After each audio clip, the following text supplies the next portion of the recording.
Students, आज मैं जो टॉपिक आप लोगों को पढ़ाने वाला हूँ वो है आइसोमेरिज्म इन कोऑर्डिनेशन कंपाउंड्स। तो ये टॉपिक बहुत इम्पॉर्टेंट टॉपिक है क्योंकि ये इसमें से बहुत सारे क्वेश्चंस आपके कॉम्पिटिटिव एग्ज़ाम्स में आते हैं। इसलिए आप लोग इसको ध्यान से देखिए, और नहीं समझ में आता है तो आप अपना रिव्यू दीजिए, कौन सा पार्ट नहीं समझा है मैं वापस समझाऊंगा। तो आज दो टाइप के आइसोमेरिज्म में से मैं एक टाइप पढ़ाने वाला हूँ। सबसे पहले आइसोमेरिज्म होता क्या है। आप लोगों ने पहले भी आइसोमर्स या आइसोमेरिज्म 11th में पढ़ चुके हो। तो आइसोमेरिज्म, पहली चीज़, आइसोमर्स ऐसे कंपाउंड्स होते हैं, दो कंपाउंड या दो से ज़्यादा कंपाउंड जिनका structural formula molecular formula same होगा। मतलब नंबर ऑफ एटम्स ए और बी, सपोज दो कंपाउंड हैं, दोनों में नंबर ऑफ एटम्स एक ही टाइप के रहेंगे, सेम रहेंगे, उनका अमाउंट भी सेम रहेगा। तो खाली उसके अंदर डिफरेंस क्या रहेगा, उसके अंदर डिफरेंस ये रहेगा कि उसका जो स्ट्रक्चर या उसका ज्योमेट्रिकल स्ट्रक्चर या फिर उसका स्पेशियल अरेंजमेंट वो अलग अलग होता है। ठीक है, तो आपको जैसे जैसे आप एग्जाम्पल पढ़ोगे तो आपको समझ में आएगा, ऐसा बोलने से समझ में नहीं आएगा। तो ठीक है, आगे हम लोग बढ़ते हैं। Now, isomerism of coordination compound. सबसे पहले इसका डेफिनेशन आप देखो। Compounds having the same molecular formula but different structures और special arrangements are called isomers and the phenomenon is referred as isomerism. एक बार मैं फिर से रिपीट करता हूँ, डेफिनेशन क्या है।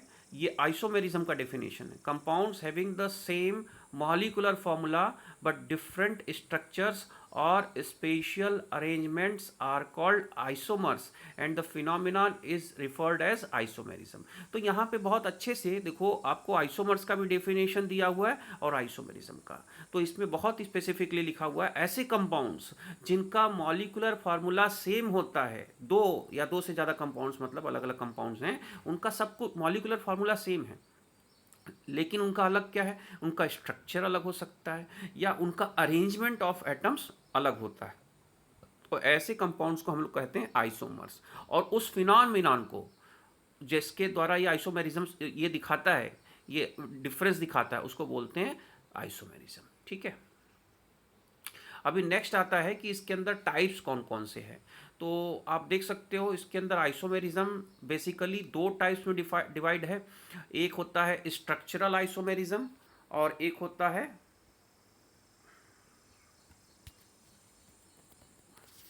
एक मिनट,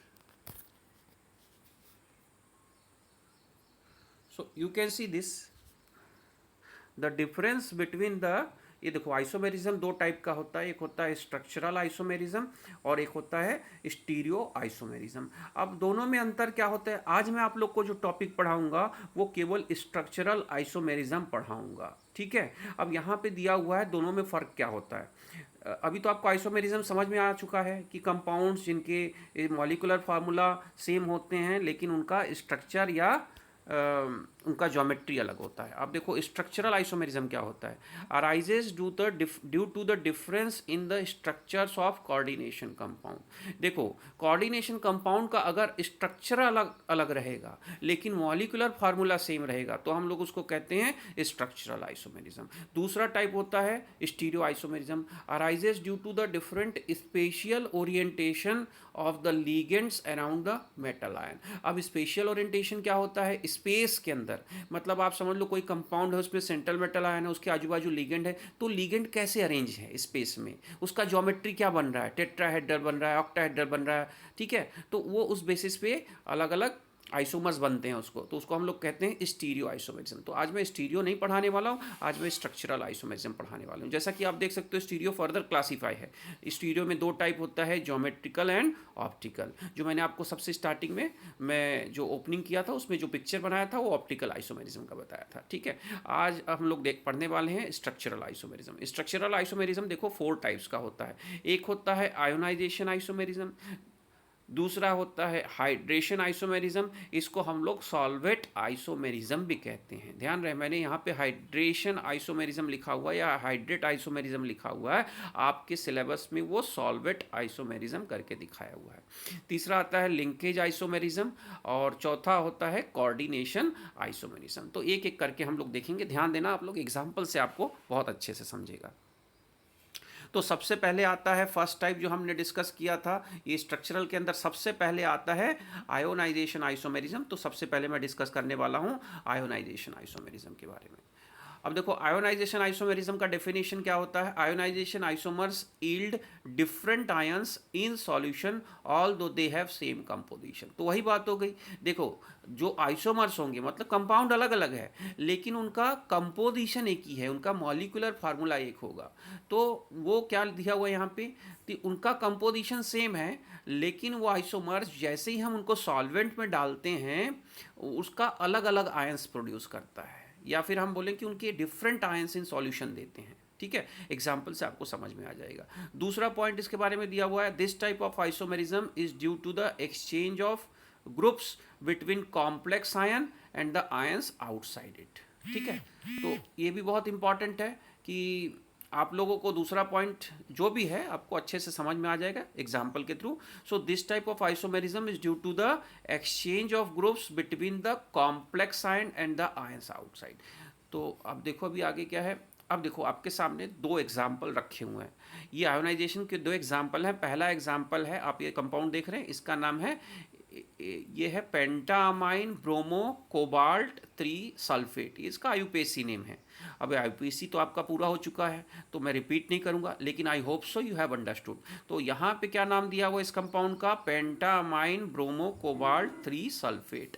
और दूसरा कंपाउंड जो दिया हुआ है जो उसका आयोनाइजेशन आइसोमर है उसका नाम है पेंटामाइन सल्फेटो कोबाल्ट 3 ब्रोमाइड।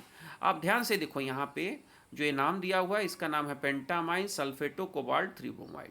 तो ये स्ट्रक्चर आप देखो यहाँ पे दोनों में डिफरेंस क्या है। आप देखो कोबाल्ट यहाँ एक है, कोबाल्ट यहाँ एक है, एमोनिया यहाँ 5 है, एमोनिया यहाँ 5 है, ब्रोमाइड यहाँ एक है, ब्रोमाइड यहाँ एक है, सल्फेट यहाँ एक है, सल्फेट एक यहाँ पे एक है।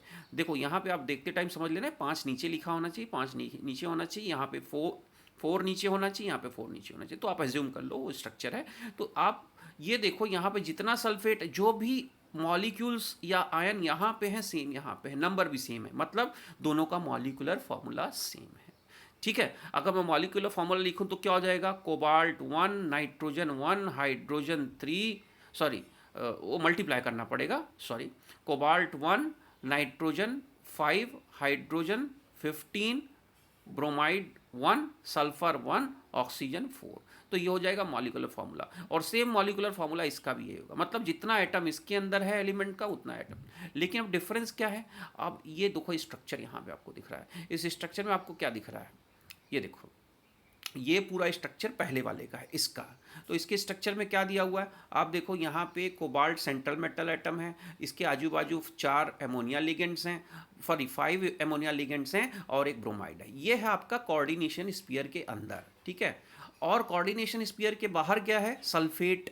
तो सल्फेट क्या एक्ट कर रहा है, सल्फेट एक्ट कर रहा है काउंटर आयन। और ये जितने लिगेंड्स हैं ये किसके अंदर हैं, कॉम्प्लेक्स आयन के अंदर हैं। ठीक है, आपको समझ में आया, वो स्क्वायर ब्रैकेट के अंदर था वो इसके अंदर है, आपको स्ट्रक्चर और डिटेल में दिखा हुआ है यहाँ पे।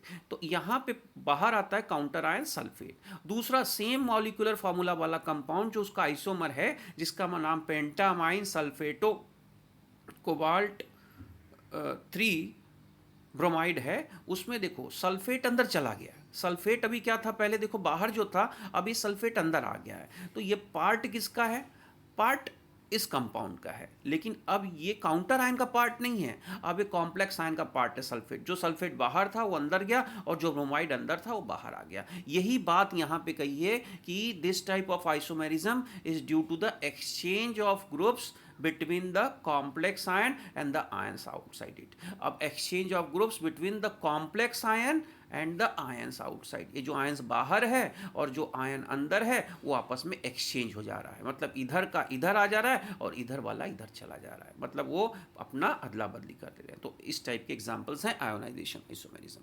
ठीक है, अभी उस एग्जांपल में देखो आपको फिर से जो देखो बताया कैसे प्रूव करके बता सकते हैं। जैसे कि ये जो आपका पहला वाला एग्जाम्पल जो था, उस एग्जाम्पल में सल्फेट बाहर था, तो जैसे ही हम लोगों ने इसको पानी में डाला तो ये दो अलग हुआ, इसका एक आयन बना और सल्फेट दूसरा आयन बना। तो इसके टेस्ट अगर हम करते हैं, पहली चीज़ तो जैसे ही इसको पानी में डालेंगे इसका सॉल्यूशन रेड वायलेट कलर होता है, और अगर हम इसको बेरियम सल्फेट के साथ ट्रीट कर सॉरी अगर हम इसको बेरियम क्लोराइड के साथ ट्रीट करते हैं तो ये वाला पार्ट तो खुल गया, इसका ये वाला पार्ट अंदर है, तो ये इस तुरंत क्या दे देगा, बेरियम सल्फेट दे देगा। अंडरस्टूड? मतलब अगर मैं इस कंपाउंड के सॉल्यूशन को बेरियम क्लोराइड के साथ ट्रीट करता हूं तो बेरियम क्लोराइड का बेरियम इसके साथ सल्फेट के साथ कंबाइन होकर बेरियम सल्फेट देता है। तो ये प्रूफ करता है कि सल्फेट जो आयन था वो कोऑर्डिनेशन स्फीयर के बाहर था। दूसरा ऐसा ये जो कंपाउंड है जो इसका आइसोमर है, इसको ये रेड कलर का होता है और ये सल्फेट का टेस्ट नहीं देता है क्योंकि सल्फेट तो बाहर नहीं रह गया, सल्फेट अंदर आ गया, मतलब दूसरा वाला आइसोमर सल्फेट अंदर है, ठीक है, और ब्रोमाइड बाहर है। तो ये ब्रोमाइड के लिए टेस्ट देगा। तो ब्रोमाइड के लिए क्या टेस्ट देगा, ये सिल्वर ब्रोमाइड का पीपीटी देता है। अगर हम सिल्वर नाइट्रेट के साथ इसको ट्रीट करते हैं तो ये सिल्वर ब्रोमाइड देता है। तो ये प्रूफ कर दिया कि इसके अंदर ब्रोमाइड बाहर है और ये प्रूफ कर दिया कि इसके अंदर सल्फेट अलग है। तो आप लोग को समझ में आ गया है कि आयोनाइजेशन आइसोमर्स में खाली आयंस अलग अलग होते हैं, ठीक है। काउंटर आयन अलग होगा, कॉम्प्लेक्स आयन अलग होगा, काउंटर आयन अलग होगा, ये कॉम्प्लेक्स अलग, मतलब एक्सचेंज ऑफ आयंस हो जाता है काउंटर आयन और कोऑर्डिनेशन स्फीयर के बीच में, ठीक है।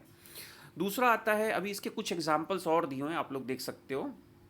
जैसा कि अभी हमने देखा, ये वही रिएक्शन दिया हुआ है जो मैंने आपको बताया ना अभी कि अगर ये हम लोग बेरियम के साथ ट्रीट करते हैं, बेरियम क्लोराइड के साथ, तो बेरियम सल्फेट दे देगा, और दूसरे वाले आइसोमर्स को सिल्वर के साथ ट्रीट करते हैं तो कुछ नहीं देगा, ठीक है। क्योंकि देखो यहाँ पे हमने जो रिएक्शन दिखाया है, there is no reaction, okay.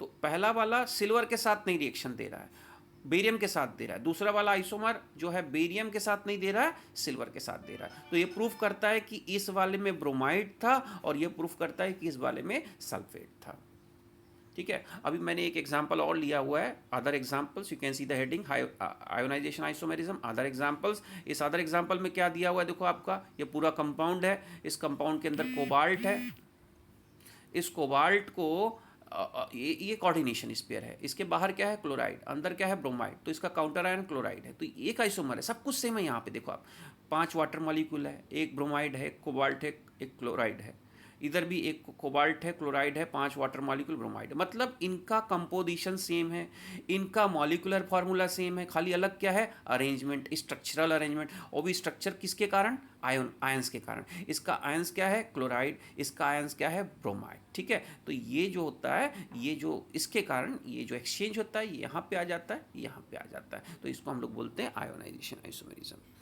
अब दूसरा आता है स्ट्रक्चरल आइसोमेरिज्म में आयोनाइजेशन आइसोमेरिज्म, वही जो हमने कंबाइन करके जो पूरा अभी आपको बताया उसको समराइज किया हुआ है। वो समराइज क्या किया हुआ है, in this type of isomerism the difference arises from the position of groups with in और आउटसाइड द कोऑर्डिनेशन स्फीयर। तो ग्रुप का पोजीशन खाली एक्सचेंज होता है, ठीक है।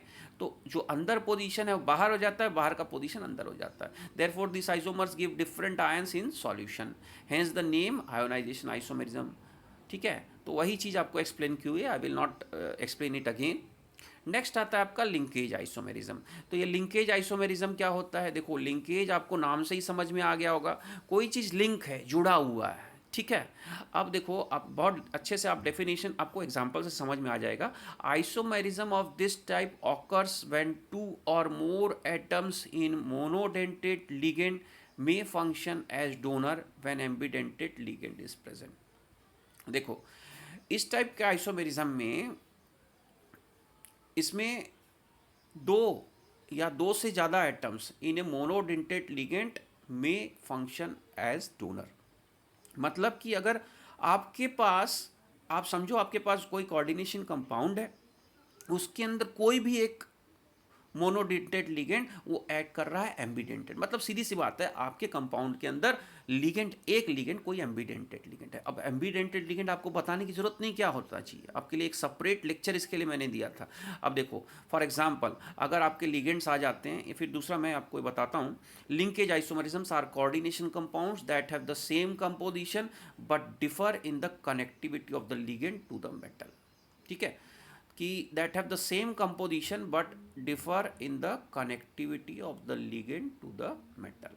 तो मतलब उनका क्या सेम है, उनका लिगेंड जो है वो सेम है, लेकिन कैसे जुड़ा हुआ है। अभी देखो मान लो एक आपके पास देखो कुछ एग्जांपल दिए हुए हैं, जो लिंकेज आइसोमर्स के लिगेंड एक्ट करते हैं, जैसे थायोसाइनेट। आपको पता है अगर ये सल्फर से जुड़ा रहेगा ये लिगेंड हो सकता है, लेकिन अगर ये सल्फर से जुड़ा रहेगा तो हम थायोसाइनेट बोलेंगे।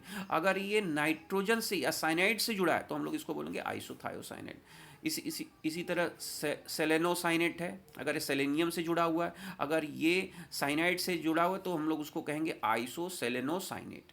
इसी तरह नाइट्राइट है, तो अगर वो नाइट्रोजन से जुड़ा हुआ है तो हम लोग उसको बोलेंगे नाइट्राइट। ठीक है, नाइट्राइट में भी अलग अलग है, मैं एक्सप्लेन करूंगा। फिर आता है सल्फाइट। अभी आप देखो एग्जाम्पल आपको सामने जो दिया हुआ है,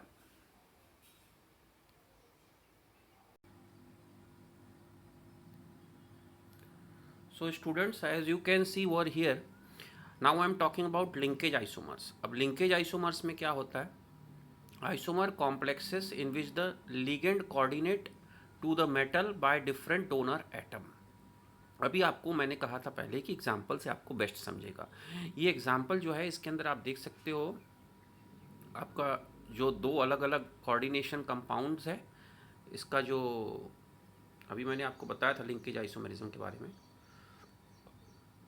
तो सबसे पहले तो वो कौन से कंपाउंड है वो जानना बहुत ज़रूरी है। So I will give you the examples. So here you can see, इसमें सबसे पहला जो कंपाउंड है उसके अंदर नाइट्रो लिगेंड है, लेकिन नाइट्रो लिगेंड में डोनर क्या है, उसमें नाइट्रोजन डोनर है। और दूसरे में नाइट्राइटो लिगेंड में डोनर क्या है, ऑक्सीजन है। तो पहले वाले में डोनर है नाइट्रो और दूसरे में है नाइट्राइटो। तो अगर नाइट्रोजन पार्ट डोनेट कर रहा है तो हम लोग उसको बोलेंगे नाइट्रो, और अगर ऑक्सीजन पार्ट डोनेट कर रहा है तो उसको हम लोग कहेंगे नाइट्राइटो। जैसा कि आप लोग को दिख सकता है यहाँ पे दो एग्जाम्पल है। तो लिंकेज कहाँ से हो रहा है वो इम्पॉर्टेंट, सब कुछ सेम है। देखो दोनों कंपाउंड, अगर मैं इसका नाम IUPAC के थ्रू रखूं तो इसका नाम हो जाएगा पेंटाअमाइन नाइट्रो कोबाल्ट, पेंटाअमाइन नाइट्रो कोबाल्ट। ठीक है, तो पेंटामाइन यहाँ पे भी है, पेंटामाइन यहाँ पे भी है, 5 अमाइन है, यहाँ पे भी नाइट्रो है, यहाँ पे भी नाइट्रो है। ठीक है, लेकिन फ़र्क क्या है, फ़र्क यही है कि नाइट्रोजन यहाँ से लिंक्ड है कोबाल्ट को, और इसी लिगेंड का देखो ये है एम्बिडेंटेड लिगेंड, यहाँ पे ऑक्सीजन लिंक्ड है, इसलिए इनके अंदर डिफरेंस खाली है लिंकेज का। ये दोनों सब कुछ सेम है, मॉलिकुलर फार्मूला सेम है। यहाँ पे 5 अमोनिया है, यहाँ पे कोबाल्ट है, यहाँ पे नाइट्रो है, यहाँ पे 5 अमोनिया है, कोबाल्ट है, नाइट्रो है, लेकिन नाइट्रो यहाँ पे जुड़ा हुआ है, नाइट्रोजन से लिंक्ड है, कोबाल्ट से nitrogen is linked to cobalt through nitro is linked to cobalt through nitrogen, but nitro is linked to cobalt with oxygen.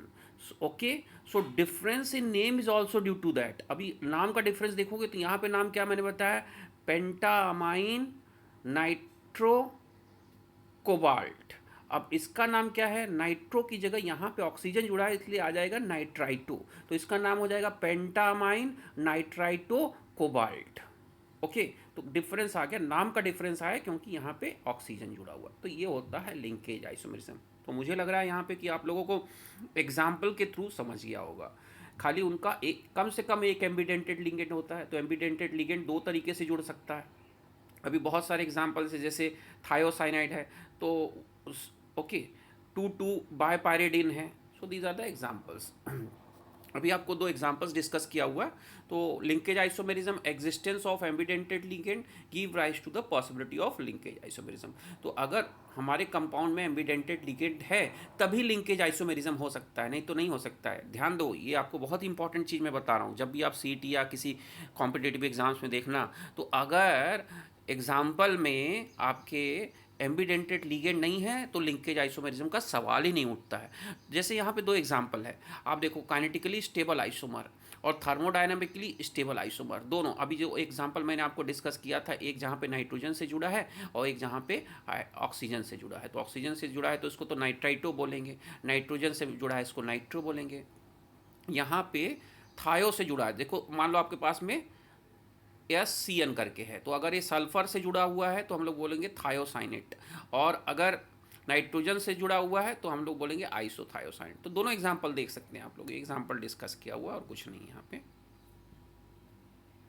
Next आता है कोऑर्डिनेशन आइसोमेरिज्म। अब कोऑर्डिनेशन आइसोमेरिज्म क्या होता है, देखो यहाँ पे मैं आपको डेफिनेशन देने से पहले मैं आपको एग्जांपल समझाऊंगा, शायद एग्जांपल से बेटर समझता है, डेफिनेशन बाद में समझता है। देखो अभी आपको आपके सामने दो अलग अलग कंपाउंड है, कंपाउंड एक ही है लेकिन उस अभी जैसे कि मैंने बताया था कि आपको कभी कभी कैसा होता है, आपको काउंटर आयन नहीं होता है। अभी काउंटर आयन की जगह आपको दोनों कॉम्प्लेक्स आयन ही होते हैं। देखो ये भी कोऑर्डिनेशन कंपाउंड है। फॉर एग्जांपल यहाँ पे जो कंपाउंड मैं आपको एरो पे दिखा रहा हूँ, ये पूरा एक कोऑर्डिनेशन कंपाउंड है, लेकिन दोनों किससे, ये पूरा एक कोऑर्डिनेशन कंपाउंड किससे बना है, दो कॉम्प्लेक्स आयन से बना है। ठीक है, इसमें काउंटर आयन नहीं है, सॉरी। यहाँ पे देखो ये भी कॉम्प्लेक्स आयन है, ये पॉजिटिव है मतलब एक कटायन है, और यहाँ पे ये निगेटिव है। ठीक है, तो ऐसे केस में ही कोऑर्डिनेशन आइसोमेरिज्म पॉसिबल है। मतलब क्या होता है, इसका लिगेंड यहाँ आ जाता है और इसका लिगेंड यहाँ आ जाता है, मतलब लिगेंड्स का अदला बदली हो जाता है। ठीक है, किसमें, कॉम्प्लेक्स आयंस में। ये पूरा एक कोऑर्डिनेशन कंपाउंड है। देखो आप जो आयोनाइजेशन पढ़े थे, आयोनाइजेशन में और आइसोमेरिज्म में और कोऑर्डिनेशन आइसोमेरिज्म में ये फ़र्क होता है कि यहाँ पे आयन होता है आयोनाइजेशन आइसोमेरिज्म में, काउंटर आयन। यहाँ पे काउंटर आयन नहीं है, ये कॉम्प्लेक्स आयन ही है, ये भी कॉम्प्लेक्स आयन है। तो लिगेंड्स जो होता है वो एक्सचेंज होते रहते हैं। ठीक है, नाउ यू कैन सी, अब आपको थोड़ा सा डेफिनेशन समझ में पहले एग्जांपल समझा देता हूँ। देखो इस एग्जांपल में आपको यहाँ पे क्या है, क्रोमियम है, क्रोमियम आपका सेंट्रल मेटल आयन है, अमोनिया लिगेंड है, 6 अमोनिया है, यहाँ पे थायोसाइनाइड है 6 है। तो ये जो है इसके ऊपर 3+ चार्ज है, इसके ऊपर 3- चार्ज है। तो ये कॉम्प्लेक्स आयन पॉजिटिव है, ये कॉम्प्लेक्स आयन निगेटिव है, मतलब ये कटायन है, ये एनायन है। लेकिन देखो यहाँ पे क्या हो रहा है, अभी ये पूरा एक कंपाउंड, ये अलग कंपाउंड है, लेकिन ये कंपाउंड इस कंपाउंड का आइसोमर है। कैसे आइसोमर है, आप देखो यहाँ पे कितना अमोनिया, टोटल 6। यहाँ पे टोटल देख लो कितना है, 4 और 2 6। यहाँ पे कितना क्रोमियम है, यहाँ पे 2 क्रोमियम है। यहाँ पे कितना क्रोमियम मेटल है, एटम 2 है। यहाँ पे कितना थायोसाइनाइड है, 6। यहाँ पे टोटल कितना है थायोसाइनाइड, 6, 2 इधर 4 इधर। तो टोटल आपका मॉलिक्यूल या एलिमेंट सेम है, खाली फर्क हो रहा है तो केवल कोऑर्डिनेशन में। ठीक है, अब मैंने बताया कोऑर्डिनेशन आइसोमेरिज्म इस टाइप के ही कंपाउंड में पॉसिबल है जहां दोनों आयंस कॉम्प्लेक्स आयन होते हैं, ना कि काउंटर आयन और कॉम्प्लेक्स आयन होते हैं। ठीक है, ये क्लियर हो गया। अब देखो यहाँ पे खाली फर्क क्या हुआ, यहाँ पे जो 6 अमोनिया था उसकी जगह यहाँ पे 4 हो गया, 2 इस तरफ चला गया। यहाँ पे जो थायोसाइनाइड 6 था वो इधर 4 हो गया, 2 इस तरफ चला गया। तो यही फ़र्क है दोनों में। यहाँ पे जो कोऑर्डिनेशन एंटिटी में लिगेंड्स हैं वो एक्सचेंज हो जा रहे हैं या चेंज हो जा रहे हैं। ठीक है, अब आप डेफिनेशन में आ जाओ। If both cation and anion of a complex compound are complex, देखा ये दोनों कॉम्प्लेक्स है, पहला मतलब दोनों चीज कॉम्प्लेक्स है। Cation and anion of a complex compound are complex, ये इसमें कोई भी काउंटर आयन नहीं है, ये भी कॉम्प्लेक्स आयन है, ये भी कॉम्प्लेक्स आयन है। There may be an exchange of ligands between the two coordination sphere. अभी इनके बीच में क्या एक्सचेंज हो रहा है, ligands. So there may be a exchange of ligands between two coordination sphere, ये कोऑर्डिनेशन स्फीयर है, ये कोऑर्डिनेशन स्फीयर है। तो इनमें आपस में क्या एक्सचेंज हो रहा है, लिगेंड्स। और ये एक्सचेंज के कारण ही giving rise to the isomers known as coordination isomers. इसी के कारण क्या बन गया, ये आइसोमर्स बन गए आपस में। Understood this. तो इसमें टाइप्स क्या होता है, इसमें टाइप्स होता है, टाइप्स ऑफ कोऑर्डिनेशन आइसोमेरिज्म आपके सिलेबस में खाली एक ही है, coordination compounds having similar central metal ions in both complex and cation and complex anion। ठीक है, और यहाँ पे क्या होता है, coordination compounds having different central metal ions in both complex cation and complex anion। ठीक है, तो यहाँ देखो, यहाँ पे आपका दोनों मेटल आयन सेम था, लेकिन ये जो है इसमें दोनों में मेटल आयन सेम नहीं। यहाँ कोबाल्ट है, क्रोमियम है। ठीक है, तो इधर क्रोमियम आ जा रहा है, इधर कोबाल्ट आ जा रहा है। अब यहाँ पे मेटल आयन का अदला बदली हो रही। तो ये दूसरे टाइप का है, ये आपके सिलेबस में नहीं दिया हुआ, आपके सिलेबस में फर्स्ट टाइप का दिया हुआ है, तो फिर भी आप लोग को समझ में आ गया होगा। सो व्हाट इज द, तो दो टाइप का है इसके अंदर। इसमें क्या पहला टाइप क्या है, coordination compound having similar central metal ions in both complex cation and complex ion. तो कॉम्प्लेक्स कटायन और कॉम्प्लेक्स आयन दोनों में सेम ही क्या है, सेंट्रल मेटल आयन है या सिमिलर है, और यहाँ पे दोनों में अलग है। ठीक है, तो दूसरा टाइप है जहाँ पे दोनों कॉम्प्लेक्स आयन में सेंट्रल मेटल आयन अलग अलग है, तो वही एक्सचेंज हो जाता है। ठीक है, अभी आपका डेफिनेशन देख लेते हैं, मैंने आपको बताया था। तो coordination, this type of isomerism is possible when both positive and negative ion of a salt are complex ion. तो पहली चीज़ तो ये तभी पॉसिबल होगा जब दोनों जो है काउंटर आयन और मतलब पॉजिटिव और निगेटिव आयन दोनों कॉम्प्लेक्स आयन है। ठीक है, दूसरा, इसमें to isomers differ in the distribution of ligands in the cation and ion. तो इसमें खाली होता है आइसोमर्स में क्या अलग होता है, इसमें लीगेंड्स का डिस्ट्रीब्यूशन अलग अलग होता है, कहीं लीगेंड ज़्यादा है, कहीं इधर इस तरफ आ गया, वो उस तरफ आ गया। ठीक है, now I think you have understood. अभी लास्ट टाइप जो आप लोग को डिस्कस किया है उसका नाम है सॉल्वेट और हाइड्रेट आइसोमर्स। जैसे मैंने बताया इसके दो नाम हो सकते हैं, इसका नाम हाइड्रेट हो सकता है, आपके सिलेबस में सॉल्वेट दिया हुआ है। तो सॉल्वेट आइसोमर्स और सॉल्वेट आइसोमेरिज्म। तो पहले डेफिनेशन आप देख लो, number of water in bracket मैंने लिखा है solvent molecules which may enter into the coordination sphere may vary resulting in the formation of hydrate और सॉल्वेट आइसोमर्स। तो आपको फिर से मैं बोल रहा हूँ डेफिनेशन से अच्छे से समझेगा, फिर मैं बाद में वापस डेफिनेशन पे एग्जाम्पल से अच्छे से समझेगा, बाद में मैं डेफिनेशन पे वापस आता हूँ। अभी देखो, अभी आपके सामने 3 एग्जाम्पल है। ये एग्जाम्पल देखो, सबसे पहला एग्जाम्पल, इस एग्जाम्पल के अंदर आप देखो क्रोमियम 3 ऑक्सीडेशन स्टेट में है और इसके अंदर 6 वाटर मॉलिक्यूल है और ये पूरा कोऑर्डिनेशन स्फीयर में है। ठीक है, और ये है क्लोरीन, कितने क्लोराइड है 3। अब ये जो होता है, ये वाटर जो होता है वो एज ए सॉल्वेंट मॉलिक्यूल्स होते हैं। ठीक है, देखो जब भी किसी कंपाउंड को हम डालते हैं पानी में तो पानी उसके साथ जुड़ सकता है। तो यहाँ पे वाटर क्या होता है, बहुत ही स्ट्रॉन्ग लिगेंड भी होता है, तो वाटर लिगेंड भी एक्ट कर सकता है। तो यहाँ पे कितने वाटर मॉलिक्यूल लिगेंड कर रहे हैं, 6। तो वाटर के 6 मॉलिक्यूल्स, वाटर सॉल्वेंट भी है। ठीक है, इसलिए हम लोग इसको सॉल्वेंट लिगेंड भी बोलते हैं। तो ये सॉल्वेंट लिगेंड कितना जुड़ा हुआ है, 6। लेकिन इसका जो नंबर है वो बदल सकता है। आप देखो सेकंड कंपाउंड में कितना हो गया, वाटर 5 है अंदर, और बाहर कितना है, 1। और थर्ड एग्जाम्पल में अंदर वाटर मॉलिक्यूल कितना है, 4, और बाहर कितना है, 2। तो डिफरेंस क्या है इसमें, डिफरेंस खाली वाटर मॉलिक्यूल का है। हालांकि क्लोराइड आयन भी चेंज हो रहा है, लेकिन मेन हम देखते हैं कि इसके अंदर वाटर मॉलिक्यूल के कारण ही यहाँ पे एक्सचेंजेस हो रहा है, मेंटेन करना पड़ रहा है। तो इस टाइप के आइसोमेरिज्म को हम बोलते हैं हाइड्रेट आइसोमेरिज्म। ऐसा होता क्यों है, देखो पहली चीज़, एक चीज़ होती है जिसको हम लोग बोलते हैं क्रिस्टलाइजेशन ऑफ वाटर। ये आपको कहीं बताया नहीं रहेगा, मैं आपको एक्स्ट्रा बता रहा हूँ कि क्योंकि बिकॉज ये you should know why the water molecules are there outside. कभी कभी जब वाटर्स जो क्रिस्टल्स बन जाते हैं इसके, आप देखते हो आपके सभी सॉलिड्स कैसे होते हैं, क्रिस्टल्स फॉर्म में होते हैं। फर्स्ट चैप्टर आपको है, तो सॉलिड जो क्रिस्टल्स फॉर्म में होते हैं तो उसके अंदर कभी कभी वाटर लिखा रहता है, इतने मॉलिक्यूल वाटर जुड़े हैं।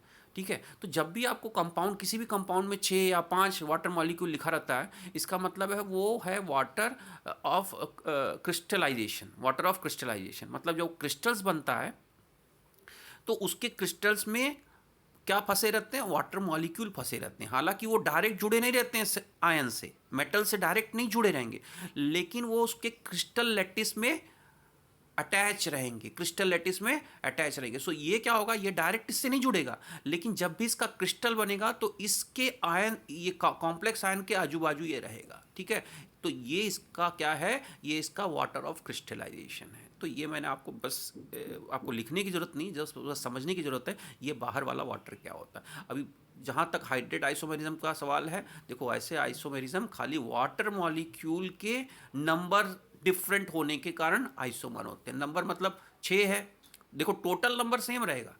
आइसोमर्स में एक खास बात है, जो भी आइसोमर्स होंगे उनके नंबर ऑफ मॉलिक्यूल सेम रहेंगे। यहाँ 6 मॉलिक्यूल है, यहाँ भी 6 है, यहाँ भी 6 है, यहाँ पे एक क्रोमियम, ये क्रोमियम है, एक क्रोमियम है, यहाँ पे 3 क्लोराइड है, यहाँ पे 3 क्लोराइड है, यहाँ पे 3 क्लोराइड है, लेकिन यहाँ पे खाली इनका अरेंजमेंट अलग अलग होता है। यहाँ पे 6 वाटर मॉलिक्यूल अंदर है, यहाँ पे 5 अंदर है, यहाँ पे 4 अंदर है, तो यहाँ पे 1 बाहर है, यहाँ पे 2 बाहर है वाटर मॉलिक्यूल। ऐसे ही क्लोराइड भी अंदर बाहर जो है वो चेंज होता रहता है। तो बेसिकली आपको समझ में आ गया होगा कि हाइड्रेट आइसोमेरिज्म या सॉल्वेट आइसोमेरिज्म, कभी कभी देखो वाटर की जगह कोई दूसरा सॉल्वेंट आ सकता है, अल्कोहल आ सकता है, लेकिन आपको वो ज़्यादा डिस्कस नहीं किया हुआ है, आपके इसमें वाटर का ही एग्जाम्पल दिया हुआ है। अभी देखो आपको डेफिनेशन मैं फिर से बताता हूँ, the number of water in bracket solvent molecules which may enter into the coordination sphere may vary, मतलब चेंज हो सकता है, resulting in the formation of hydrate isomers. ठीक है, वही वाटर मॉलिक्यूल का अमाउंट चेंज होता है अंदर और बाहर। अभी देखो आपको एग्जाम्पल दिया हुआ है, ये देखो दो तीन एग्जाम्पल्स दिए हुए हैं। तो क्या दिया हुआ है, in hydrate isomerism there is an exchange of water molecule inside और आउटसाइड द कोऑर्डिनेशन स्फीयर। तो वाटर मॉलिक्यूल का एक्सचेंज होता है अंदर और बाहर। ये देखो अंदर से बाहर आया, अंदर से बाहर आया, तो एक्सचेंज होते रहता है। तो it is nothing but exchange of water molecule inside और outside coordination sphere. Hydrate isomers have the same molecular formula but differ in the number of molecules of water inside and outside the coordination sphere. तो उसका molecular formula same है, खाली उसका water molecule जो है वो अंदर और बाहर अलग अलग है। तो यहाँ पे जो तीनों एग्जाम्पल है आप देख सकते हो, इसका number of molecules water inside the coordination sphere कितना है इसके अंदर, इस एग्जाम्पल में 6 अंदर है। कितना बाहर है, 0। इसके अंदर इस एग्जाम्पल में कितना अंदर है, 5 अंदर है, आप देख रहे हो। कितना बाहर है, 1। इस वाले एग्जाम्पल में कितना अंदर है आइसोमर में, इसमें 4 वाटर मॉलिक्यूल अंदर है और 2 वाटर मॉलिक्यूल बाहर है। इसका कलर देखो अलग अलग होता है। देखो एक चीज़ मैं आपको बता रहा हूँ, जितना भी आपने आइसोमर्स पढ़े हैं, आइसोमर्स जो होते हैं उनका फिजिकल एंड केमिकल कैरेक्टर्स अलग अलग होता है, हालांकि मॉलिक्यूलर फार्मूला सेम रहेगा। अभी देखो इनका फिजिकल कैरेक्टर्स अलग अलग है, ये वायलेट कलर का है, ये ब्लू कलर का है, ये ग्रीन कलर का है, समझ में आ गया। तो ये तो फिजिकल कैरेक्टर्स हो गए। तो ऐसे ही जो भी आइसोमर्स होते हैं वो आपस में उनका फिजिकल कैरेक्टर्स और केमिकल कैरेक्टर्स अलग अलग रहता है, खाली एक ही चीज़ सेम रहती है, उनका मॉलिक्यूलर फार्मूला। जैसे यहाँ पे इन तीनों का मॉलिक्यूलर फार्मूला सेम है, लेकिन अलग क्या है, फिजिकल एंड केमिकल कैरेक्टर। तो यहाँ पे इस टेबल से खाली ये बताया गया कि कोऑर्डिनेशन स्फीयर के अंदर कितना वाटर मॉलिक्यूल था और बाहर कितना है। आई होप सो आज का लेक्चर आपको समझ में आ गया होगा। और आगे मैं आपसे रिक्वेस्ट करता हूँ कि आप लोग को अगर नहीं समझ में आता है, आप मुझसे कन्वर्सेशन कर सकते हैं थ्रू व्हाट्सएप। ओके, अब मैं आप लोगों को कुछ चीज़ें बाद में आपको दूंगा जिससे आप लोग असाइनमेंट करके पूरा कर सकते हो। Okay, thank you very much.